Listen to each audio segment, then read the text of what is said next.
Hello everyone, this is Vanshika Tainwala, legal intern on the Lexis and Company for the month of June, and today in this video I will be talking about the case of Satish Chandra Verma versus Union of India with respect to the right of travel abroad in lieu of the Supreme Court verdict in this case. So Article 21 is the soul of the Indian Constitution, wherein Article 21 talks about the equality before the law, freedom of speech and expression, religious and cultural freedom. So basically the Article 21 is valid for every citizen of India. It is also valid for the foreign citizens. So it also talks about the right to travel abroad as being linked to right to life and liberty, which is the basic principle enshrined in this article. So the right to freely roam throughout the India's territory is guaranteed by Article 19 of the Indian Constitution. So however, the right to travel overseas is derived from Article 21's right to life and personal liberty. No one shall be deprived of his life or personal liberty unless in accordance with the method or procedure established by the law. So the phrase life and liberty has been given enormous connotations and will be in this video through liberal interpretations. Here, life refers not only to one's bodily existence but also to one's quality of life. Personal liberty, on the other hand, does not just refer to freedom from physical restraint or confinement but also to a wide range of rights.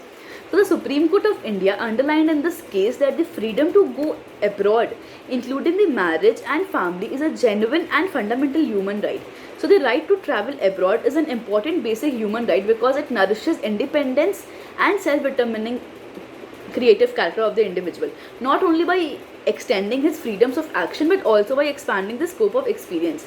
It was written by the bench led by Justice L. Nageshwara Rao and M.R. Shah in 2019. So the facts of the case were such that in this case, an IPS officer from Coimbatore, Tamil Nadu, filed an appeal. In his appeal, he claimed that he was the subject of a departmental inquiry and that the Central Administrative Tribunal had denied him permission to visit relatives in another country on that basis.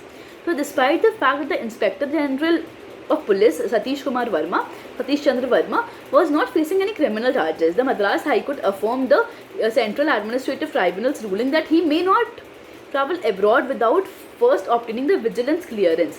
So the Supreme Court overruled the High Court's decision, citing that the historic Supreme Court cases like Menka Gandhi versus Union of India and Kent versus Dulles in US. So the bench noted that in its decision in Menka Gandhi versus Union of India, it was held that the right to travel abroad is an important basic human right because it fosters the independence of an individual and self-determining character. So the Supreme Court cited the decision in the later case, which stated that freedom to go abroad has scientific, societal importance and it represents a fundamental human right. So along with establishing the right to travel abroad to be a basic human right, the Supreme Court also stated that the right applies to private life such as marriage, family and friendship. So the reliance of the case was based on the case of Menka Gandhi versus Union of India.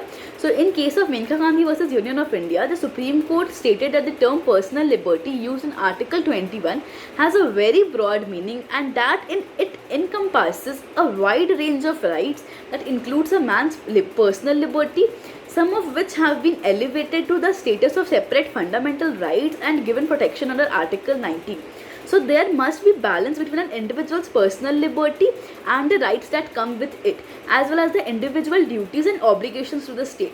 So the right to travel abroad is also addressed in Article 12 of the 1966 International Covenant on Civil and Political Rights.